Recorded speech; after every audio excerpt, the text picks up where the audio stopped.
திருமங்கையாழ்வார் திருவடிகளே சரணம் என்று திருவேங்கடமுடியான பற்றி திருமங்கையாழ்வார் 4 10 பாசுரங்கள் பாடியிருக்கார். அதில் 4வது 10ல் 9வது பாசுரத்தை இன்னைக்கு பார்க்கலாம். வந்தாய் என் மனம் புகுந்தாய் மன்னி நின்றாய் நந்தாத கொழுஞ்சுடரே எங்கள் நம்பி சிந்தாமணியே திருவேங்கடம் மேய எந்தாய் இனி யான் உன்னை என்று மிடேனே. வந்தாய் என் மனம் புகுந்தாய் மன்னி நின்றாய் நந்தாத கொழுஞ்சுடரே எங்கள் நம்பி சிந்தாமணியே திருவேங்கடம் மேய எந்தாய் இனி யான் உன்னை என்று மிடேனே. இந்த பாசுரத்தில் ஆழ்வார் நந்தாத கொழுஞ்சுடரே அப்படின்னா குறைபாடே இல்லாமல் விச்சேதமே இல்லாத சமிருத்தமான ஔஜ்வல்யத்தை உடையவனே. அப்படி நம்மளுக்கெல்லாம் எப்படி இருக்கு? குறைபாடு இருக்கு. பூர்ணத்துவம்ன்றது நம்மக்கிட்ட இல்லை. பூர்ணம்ன்ற வார்த்தையிலேயே குறைபாடு இருக்கு. அப்படி இருக்கும்பொழுது குறைபாடுடைய எங்களுடைய குறைகளை தீர்க்க வல்ல பூர்ணனே, நினைத்த மாத்திரத்தில் சகல மனோரதங்களையும் கொடுக்க வல்ல ரத்னமே, வேங்கடமலையில் பொருந்திருப்பவனே, பொருந்தி வசிப்பவனே, என்னுடைய மனத்தில் பிரவேசித்தாய் அப்படின்னு கேட்டுக்கிற சொல்கிறார். நீ என்னோட மனசத்து வந்தாய், என் மனம் புகுந்தாய் சொல்கிறார் இல்லையா? அதனால் என்னுடைய மனத்தில் பிரவேசித்தாய், என்னுடைய ஹிருதயத்திலே பொருந்தி இருந்தாய். இனிமேல் இத்தகைய உபகாரகனான உன்னை நான் என்றும் விடேனே, விட்டு இருக்க மாட்டேன் அப்படின்னு சொல்கிறார். எப்பொழுதும் விடமாட்டேன், இனி யான் உன்னை என்றும் விடேனே அப்படின்னா இப்பொழுது இனிமேல் இத்தகைய உபகாரகனான உன்னை என்னெல்லாம் உபகாரம் பண்ணுறார்? வந்தாய் என் மனம் புகுந்தாய் மன்னி நின்றாய் அப்படின்னா என்னுடைய மனசில் நீயே இஷ்டப்பட்டு வந்து இருக்கிற, பொருந்தி இருக்கிற, தொடர்ந்து இருந்துகிட்டே இருக்க அப்படின்னா இவ்வளோ உபகாரம் பண்ணியிருக்கிற உன்னை இனி யானும் என்றும் உன்னை விடேனே, என்னைக்கும் இனிமே உன்னை விடமாட்டேன், உன்னோட கூடவே நான் இருப்பேன் அப்படின்னு ஆழ்வார் சொல்கிறார். இதுக்கு என்ன வியாக்கியானம் சொன்னால், ஸ்ரீவைகுண்டத்தில் பெருமாள் இருக்கும் பொழுது அங்கே ஒன்று எல்லாரும் இருப்பா, நித்தியசூரிகள் ஜனபேசன் இருப்பா, அப்புறம் அவருடைய அணுக்கமான தொண்டர்கள் இருப்பா, நவகிரகங்கள் என்னெல்லாம் எல்லாரும் இருக்காளோ எல்லாரும் பெருமாள்ன்ட்டு என்ன பண்ணுவா இருப்பா. அங்கே பெருமாளுக்கு ரொம்ப ப்ரைவசி இருக்காது அப்படின்னு நாம் நினைக்கிறோம். ஆழ்வாரு கூட மனசுக்குள்ள அப்படி ஒரு எண்ணமான நமக்கு தெரியாது. ஆழ்வாருடைய ஹிருதயம் எப்படி இருக்குது, அந்த ஹார்தமான ஒரு அணுகுமுறை இருக்கு இல்லையா, ஹார்தமான ஒரு அனுபவம், அந்த அனுபவத்தை தான் ஆழ்வார் நம்மளோட பகிர்ந்துக்கிறார். அப்போ சொல்லச்சு ஸ்ரீவைகுண்டத்தில் இருக்கிறத காட்டிலும் வந்தாய் என் மனம் புகுந்தாய், என்னுடைய மனசில் இருக்கிறது, என் மனசில் குடி இருக்கிறது உனக்கு ரொம்ப சௌரியமாகப்பட்டதா அப்படின்ற அந்த எண்ண ஓட்டத்தில் ஒரு வார்த்தை கேட்குறார் ஆழ்வார். அபேட்சிக்கலை பெருமாள்கிட்ட போய் நீ என் மனசில் குடியிருக்கியா, இங்கே இடம் இருக்கா, இங்கே இருக்குது, இது சௌரியமாக இருக்குமா உனக்கு அப்படின்லாம் ஒன்றும் ஆழ்வார் என்ன கேட்கல, பெருமாள்கிட்ட எதுவுமே கேட்கவே இல்லை, அபேட்சையாமல் இருந்தார். அதை பற்றி ஒன்றும் கேட்காம இருக்கும்போதே பெருமாள் என்ன பண்ணார், தானே இருந்துவிட்டார். இது நாள் வரைக்கும் ஏன் வரல, இப்போ வண்டி வந்திருக்காரு அப்படின்னு யோசிக்காம வரவேண்டான்னு ஒன்றும் ஆழ்வார் சொல்லவே இல்லை. நீ என்னோட மனசில் குடியிருக்க வேண்டாம் அப்படின்னு எதுவும் சொல்லலை. வந்தார்னா இருக்கட்டும் அப்படின்னு ரொம்ப பூரித்து தான் போனார். நம்ம மனசில் பெருமாள் இருக்கார் அப்படின்றதுல ரொம்ப பெரிய பூரிப்பு தான். அதனால் ஆழ்வார் அபேட்சியாமல் இருக்க செய்தேயும் நான் இருக்கும் இடம் தேடி வந்தாய். ஆழ்வார் எங்கே இருக்காரோ அந்த இடத்துக்கு வந்தார். ஆழ்வார் எங்கே இருக்கார்? அப்போ திருவேங்கடமலையில் நின்று பெருமாளை சேவிச்சுருக்கார். ஒரு 2 பாசனத்துக்கு 10 பாசனத்துக்கு முன்னாடி சொன்னார், நம்ம மனசை கூட்டு திருவேங்கடமடை நெஞ்சமே அப்படின்னு சொன்னார். அப்புறம் என்ன அடுத்த 10 பாசனத்தில் நீ வந்திருக்க, இதை இந்த வாய்ப்பை விட்டுடாத, பெருமாள் கிட்ட நின்று என்ன வேணுமோ அதை கேட்டு தெரிஞ்சுக்கோ, பக்கத்தில் இரு, அவனுக்கு அணுக்கமான தொண்டனாக இரு, கைங்கரியம் பண்ணுறதுக்கு விழை அப்படின்னு சொன்னார். ஈடுபாடு காட்டு அப்படின்னு மனசுக்கு சொன்னார். இப்போ இந்த 10 பாசனத்தில் இருக்கும்பொழுது பெருமாள் தன்னோட நிற்கிறார். வந்தா என் மனம் புகுந்தா என்ன சொல்கிறார் இல்லையா, நான் வர வேண்டாம்னு சொல்லவே இல்லை, நீ இருந்துக்கோ அப்படின்ற மாதிரி தான். இப்போ வாண்டான்னு ஒரு வார்த்தை சொல்லும்பொழுது அப்போ என்ன அர்த்தம், அதுக்கு சம்மதத்துக்கு தானே அது ஏற்புடையது. அதனால சம்மதிச்சுட்டு பெருமாள் தன்னிட்ட இருக்காருன்னு ரொம்ப பூரித்து போகிறார். அப்புறம் ஹிருதயத்திலே புகுந்தான். அதுக்கு அதுவே பற்றாக, நான் வரவேண்டான்னு சொல்லாமல் இருந்ததுனால அதுவே நல்ல பற்று தான் அப்படின்னு தெரிஞ்சு இப்போ ஆழ்வார் என்ன வார்த்தை சொல்கிறார், புகுந்தான், சீக்கிரமாக உள்ளுக்குள்ளே என்னோட மனசில் நிறைந்து நிற்கின்றான். அப்புறம் முன்பு புகழமாட்டால் சரி இத்தனை நாளாக வரவே இல்லையே அப்படின்னு சொன்னால், முன்பு புகழமாட்டாமல் இருந்ததற்கு என்ன காரணம்? அந்யோன்யம் இல்லை, மறந்து போயிட்டார், பெருமாளுக்கு ஏதோ இடர்பாடு அப்படி இல்லை. அவள் தேவிகளையும் கூட்டிகிட்டு சென்ற பாசுரத்தில் சொன்னார் இல்லையா, தேவிகளோட வந்து இருக்கணும், அவர் நப்பினை பிராட்டியோட வந்து இருக்காருன்னு சொன்னார் இல்லையா. அது மாதிரி இப்போ என்ன பண்ணார், மாறாக தலைவி இசைவு கிடைக்காது தான் காரணம், தலைவியோட இசைவு கிடைக்காது தான் காரணம். இப்போ கிடைச்சதுன்னு சொன்னேன், புகுற விட்டார். உடனே அதை விட்டுட்டா எங்கே போயிட போகிறதுன்னு நினச்சிட்டு உடனே என்ன பண்ணார், ஆழ்வாரோடைய மனசில் வந்து குடிகொண்டார், அங்கேயே வாசஸ்தலமாக வச்சுட்டு இருக்கார் அப்படின்னு சொல்கிறார். புகுற அப்போ போகலைன்னா புகுற அரிதாமென்று, ஒருவேளை போக முடியாதே போடுத்துனா என்ன செய்யுது அப்படின்னு பெருமாள் வந்து ரொம்ப விருப்பப்பட்டு ஏற்றுக்கொண்டு தலைவியோட இசைவு கிடைச்ச உடனே ஆழ்வாரோட மனசில் வந்து புகுந்து கொண்டார் அப்படின்னு சொல்கிறார். அவன் வந்து நிலையாக நின்றான் என்று ஆயிற்று. வந்துட்டான், ராத்திரி வந்துட்டு கார்த்தால போகிறான் அப்படிலாம் இல்லை, வந்தவுடனே இங்கேயே குடிகொண்டு இருக்கிறான் அப்படின்னு ஆழ்வார் தன்னை பற்றி தன்னோட பூரிப்பை அதில் வெளிக்காட்டுகிறார். இப்படி இருக்கிற இடத்தில் நாம் இங்கே இருக்கலாமே, நாம் இங்கேயே வந்து இருக்கலாம் அப்படின்னு சொல்கிறார். அதையும் என்ன பண்ணுறார், ஒருவேளை நம்ம சிறை வந்துடுவோமா, இந்த உள்ளுக்குள்ளே இருந்தால் நம்மளுக்கு திருப்பி போக முடியாதபடி போயிடுமோ அப்படின்னு யோசிக்கிறார். அப்படிலாம் இல்லை, அங்கே வந்துட்டா அது ரொம்ப சந்தோஷமாக ஏற்றுக்கொள்ளக்கூடிய ஒரு இடமா தான் இருக்கும், நம்ம மனசுக்கு பிடிச்சிருக்கோம் அப்படின்னு ஆழ்வாரோட மனசில் இருக்கிறது பெருமாளுக்கு பிடிக்கும் அப்படின்னு ஆழ்வார் சொல்கிறார். நம்ம அந்த இடத்துல என்னும் இதெல்லாம் வந்து விட்டுட்டு போகிறதுக்காக நான் இல்லை, பர்மனெண்ட்டாக இங்கே இருக்கிறதுக்கு தான் வந்திருக்கேன் அப்படின்னு சொல்கிறார்.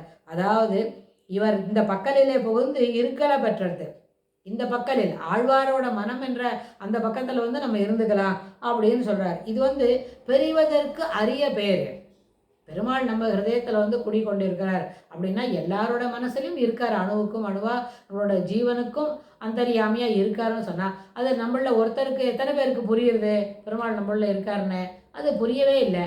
ஆனால் ஆழ்வார் அதை என்ன பண்ணுறார், தன்னுள்ள இந்த அரிதாம் பெறுவதற்கு அரிய பேர் அப்படின்னு தெரிஞ்சு ரொம்ப பூரித்து போகிறார் ஆழ்வார் இந்த வரியில்.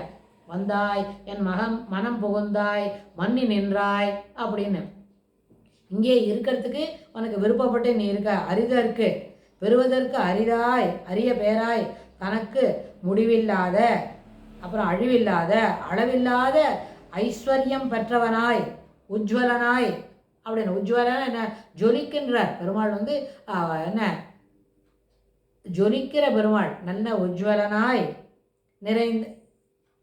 நிறைய பெற்று அதை என்ன பண்ணுறார், உஜ்வலனாய் நின்றாயிற்று, தன்னோட அழிவில்லாதவனாய் ஒளி பொறிந்தவனாய் எல்லாமே இருக்கிறவன் தன்னுடைய ஹிருதயத்தில் வந்து நின்றாயிற்று.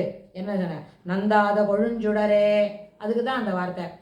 கொஞ்சம் கூட குறைவில்லை, எப்போவுமே பூர்ணத்துவமான ஒளி பொருந்தியவன் அவன் என்ன பண்ணுறான், என்னுடைய ஹிருதயத்தில் வந்து குடியிருக்கிறான். ஔஜ்வல்யமானம், ஔஜ்வல்யம்னா ஜாஜ்வல்யமாக பெருமாள் என்ன பண்ணிக்கிறார், பிரகாசித்து இருக்கிற அந்த பிரகாசிக்கிற பெருமாள் அடியனுடைய ஹிருதயத்தில் குடிக்கொண்டிருக்கார். வந்து நின்றான், வந்து அப்படியே மன்னி நின்றான், இங்கேயே இருக்கிறதுக்கு விருப்பப்பட்டு இருக்கான் அப்படின்னு சொல்கிறார். ஔஜ்வல்யத்தை உடையவனே எங்களுடைய நம்பி, எங்கள் நம்பி அப்படின்னு சொன்னால் எங்களுடைய நம்பியே, சிந்தாமணியே அப்படின்றார். இந்த சிந்தாமணியத்துக்கு பெரிய அளவில் 4-5 பேட்டர்னில் நம்ம என்ன பண்ணலாம், ஒரு விளக்கம் பார்த்துக்கலாம்.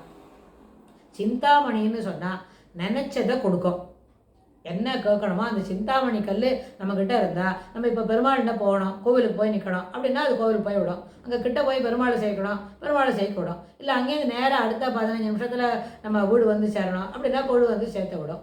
இது என்ன சிந்தாமணின்னு சொன்னால், நினைத்த காரியத்தை நினைத்த பிரகாரம் நடத்தி தரும், அது சரியான வேலையாக இருந்தால் நிச்சயமாக நடத்தி தரும் அப்படின்னு சொன்னால் சிந்தாமணியே அப்படின்னா, இன்றைக்கி ஒன்று இது என்ன ஆகணும், இது என்னோட தான் இருக்கணும் அப்படின்னா தன்னை தான் அது தனக்கு ஆக்கி தரும்.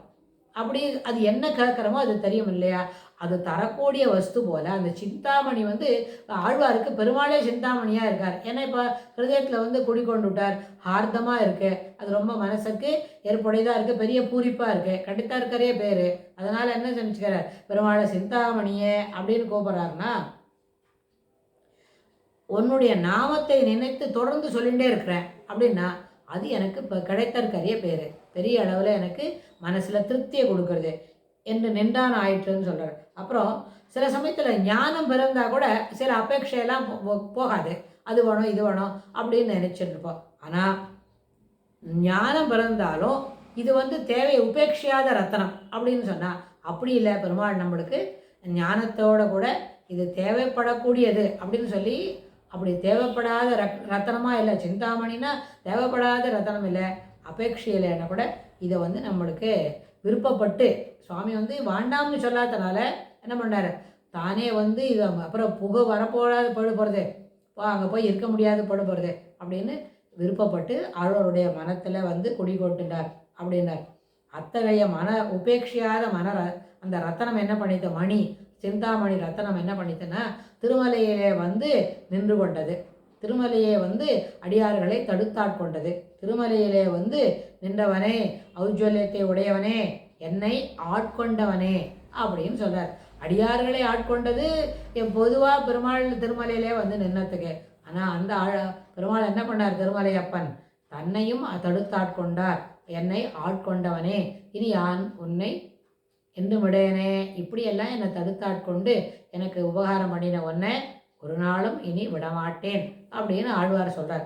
இதில் முக்கியமான ஒரு விஷயம் என்ன புரிஞ்சுக்கணும்னு கேட்டால், ஆயனடி அல்லது மற்றதறியேனே அப்படின்னு தனக்குத்தானே சொல்லிட்டு இருந்தார். சில பாசுரத்துக்கு முன்னாடி தனக்கு வந்து என்ன இருக்கும், பெருமாளுடைய திருவடிகளை தவிர வேறு எனக்கு எதுவும் தெரியல அப்படின்னு அமைதியாக சொல்லிக்கிட்டு தனக்குத்தானே இருந்தார்.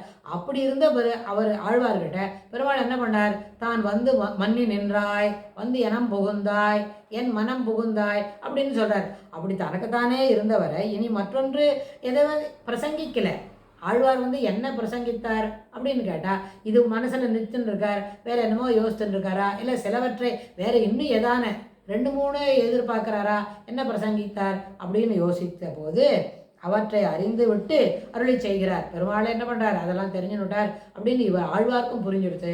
அதனால் என்ன சொல்கிறார், அப்படி சொல்லும்பொழுது இங்கே இந்த வரியில் என்ன புரிஞ்சுக்கணும்னு கேட்டால், தனக்கு என்ன தெரிஞ்சுதோ அதை அறிந்து விட்டு அருளி செய்கிறார் என்றால் அதுதான் சங்கதி.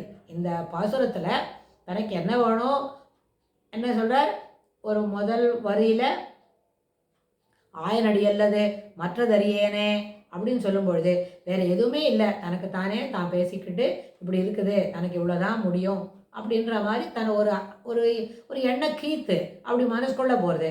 ஆனால் என்ன பிரசங்கித்தார்னு பார்த்தா வேறொன்று எதனா பிரசங்கித்தாரா, எதனா வேணுமா அப்படின்னு கேட்டால் அங்கே சூச்சகமாக நம்ம தெரியப்படுத்திக்க வேண்டியது என்ன சங்கதி, பெருமாளுக்கு இது தெரிஞ்சிருக்கு அப்படின்னு சொல்கிறார். அப்புறம் வந்து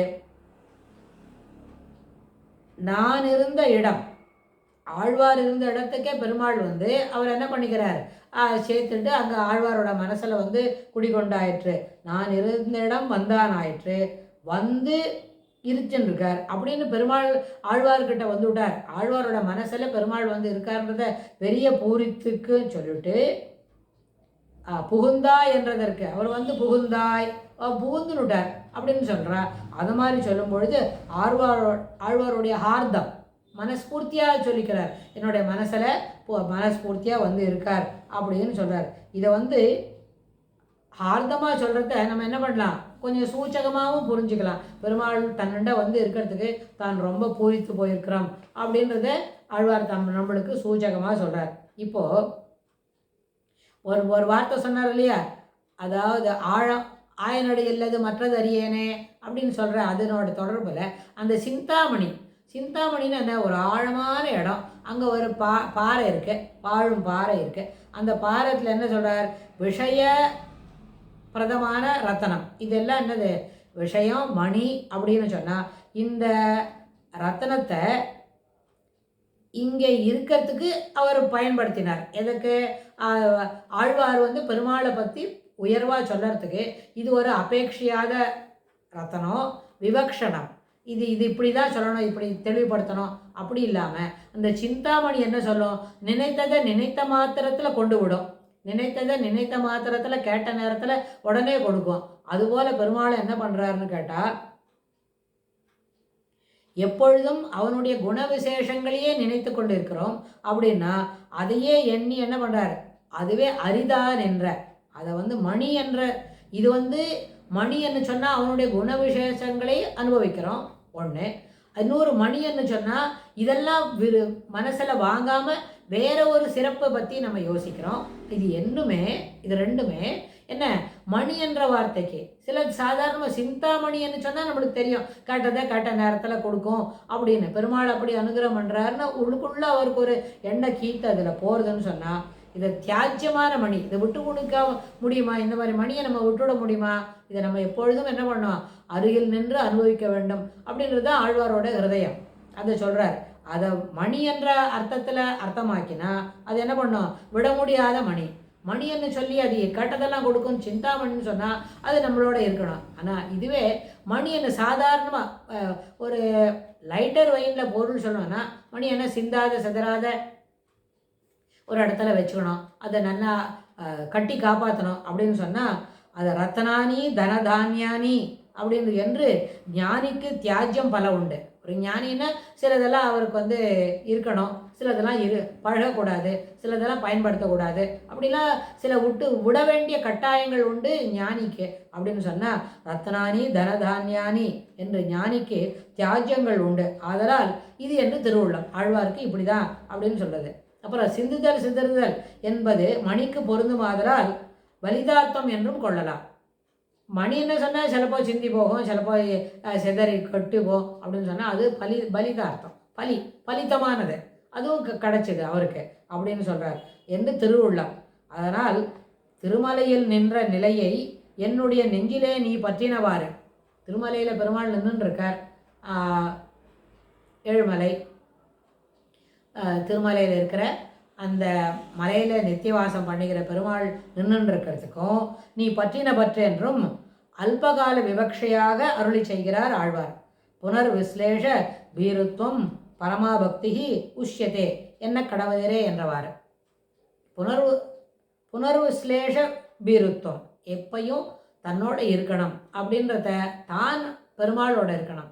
அதுக்கு ரெண்டுமே ஒன்றுக்கு ஒன்று என்ன பண்ணுறது ஏற்புடையது தான். அதனால்தான் பெருமாள் இன்னும் கொஞ்சம் காலம் தாழ்த்தினா அப்போ ஊற ஒட்டாமல் போடு போகிறதேன்னு சொல்லி பெருமாள் ஆழ்வாருடைய மனதில் நின்று குடிக்கொண்டான் அப்படின்னு ரொம்ப விவரமாக தன் மனசில் குடிக்கொண்டதை பெரிய பூரிப்போட ஆழ்வார் இதை மனசில் வாங்கிக்கிற நம்மளுக்கு அந்த அனுபவத்தை பகிர்ந்துக்கிறார். திருமங்கை ஆழ்வார் திருவடிகளே சரணம்.